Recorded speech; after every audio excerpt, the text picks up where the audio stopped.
عن انس بن مالک رضی اللہ تعالی عنہ قال قال رسول اللہ صلی اللہ علیہ وآلہ وسلم، انس بن مالک راوی، حدیث بھی بخاری میں، اور حضور فرما رہے ہیں لو ان امراتا من نساء اہل الجنہ اطلعت الی الارض، اگر کوئی جنت کی عرش یوں کر کے دیکھے نا اوپر سے، کہاں سے؟ جنت میں سے یوں کر کے دیکھے،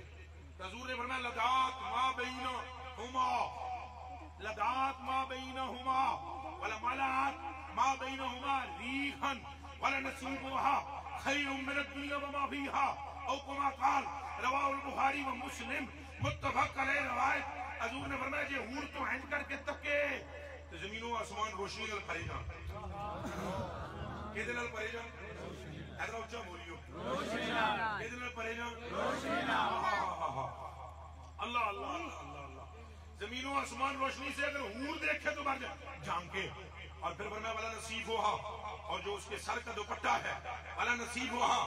اس حور کے سر کا جو دوپٹہ ہے، خیر من الدنیا وما فیہا، دنیا وما فیہا سے بہتر ہے،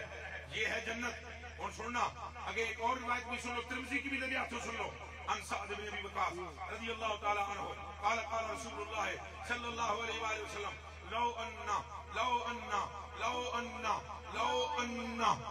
زفر مما فی الجنت بدا، اگر ایک ناخن کے برابر اگر کوئی شے جنت میں سے ظاہر ہو جائے، جنت میں سے ایک ناخن کے برابر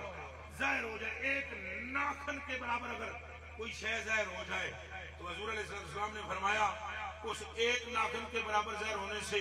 خوافق السماوات والارض، ایسے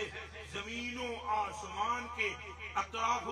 جوانب ایسے منور ہو جائیں، وَلَوْ أَنَّ رَجُلًا مِّنْ أَهْلِ الْجَنَّةِ، اور اگر جنت میں سے کوئی مرد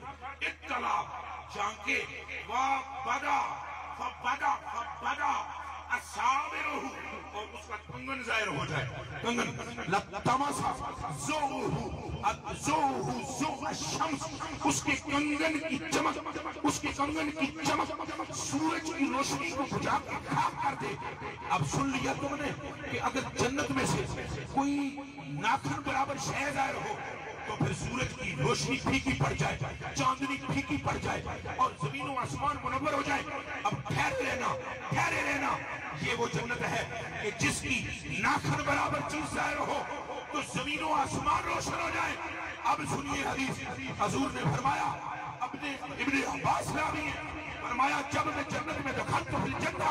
جب میں جنت میں داخل ہوا تو جنت نے اپنے دامن کو یوں ایسے پھیلا کر اپنے رب سے عرض کی، خدایا میری چمک پھیکی پڑ گئی ہے، یہ منور عارض والا تیرا کریم محبوب ہے، تجھے اس کے گالوں کا صدقہ جو نور اس کی تلیوں میں ہے اس کو مجھے بھی عطا فرما۔